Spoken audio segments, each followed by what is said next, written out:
At that time Abijah the son of Jeroboam fell sick. And Jeroboam said to his wife, Arise, I pray thee, and disguise thyself, that thou be not known to be the wife of Jeroboam, and get thee to Shiloh. Behold, there is Ahijah the prophet, which told me that I should be king over this people. And take with thee 10 loaves, and cracknels, and a cruse of honey, and go to him, he shall tell thee what shall become of the child. And Jeroboam's wife did so, and arose, and went to Shiloh, and came to the house of Ahijah. But Ahijah could not see, for his eyes were set by reason of his age. And the Lord said unto Ahijah, Behold, the wife of Jeroboam cometh to ask a thing of thee for her son, for he is sick. Thus and thus shalt thou say unto her, for it shall be, when she cometh in, that she shall feign herself to be another woman.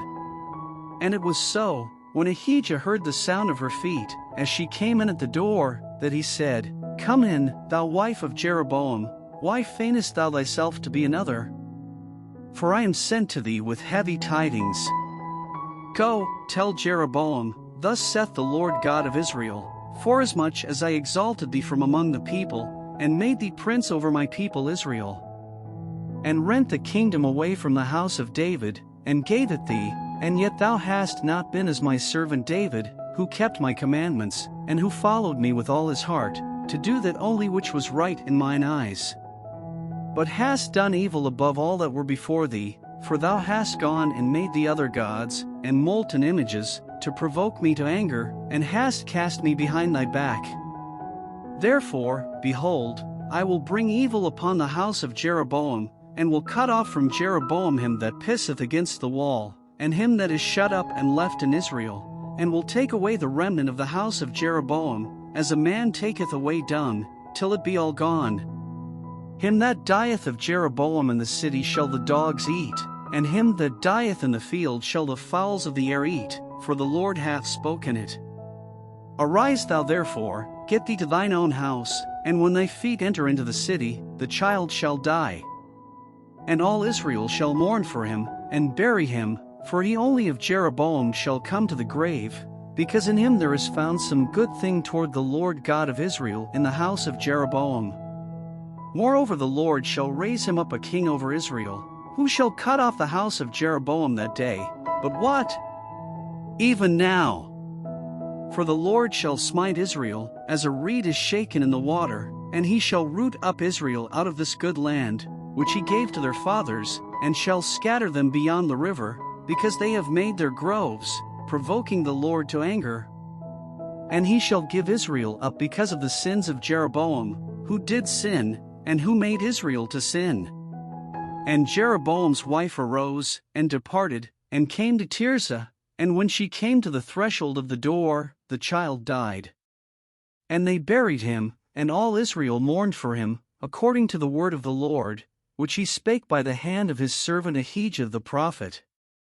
And the rest of the acts of Jeroboam, how he warred, and how he reigned, behold, they are written in the book of the Chronicles of the kings of Israel. And the days which Jeroboam reigned were 22 years, and he slept with his fathers, and Nadab his son reigned in his stead. And Rehoboam the son of Solomon reigned in Judah. Rehoboam was 41 years old when he began to reign, and he reigned 17 years in Jerusalem, the city which the Lord did choose out of all the tribes of Israel, to put his name there. And his mother's name was Naamah an Ammonitess.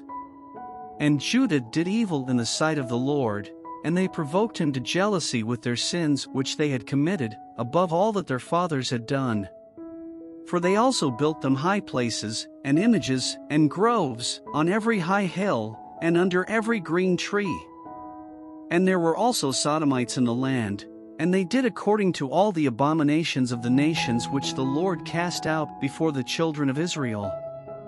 And it came to pass in the 5th year of King Rehoboam, that Shishak king of Egypt came up against Jerusalem. And he took away the treasures of the house of the Lord, and the treasures of the king's house, he even took away all, and he took away all the shields of gold which Solomon had made. And King Rehoboam made in their stead brazen shields, and committed them unto the hands of the chief of the guard, which kept the door of the king's house. And it was so, when the king went into the house of the Lord, that the guard bare them, and brought them back into the guard chamber. Now the rest of the acts of Rehoboam, and all that he did, are they not written in the book of the Chronicles of the kings of Judah? And there was war between Rehoboam and Jeroboam all their days. And Rehoboam slept with his fathers, and was buried with his fathers in the city of David. And his mother's name was Naamah an Ammonitess. And Abijam his son reigned in his stead.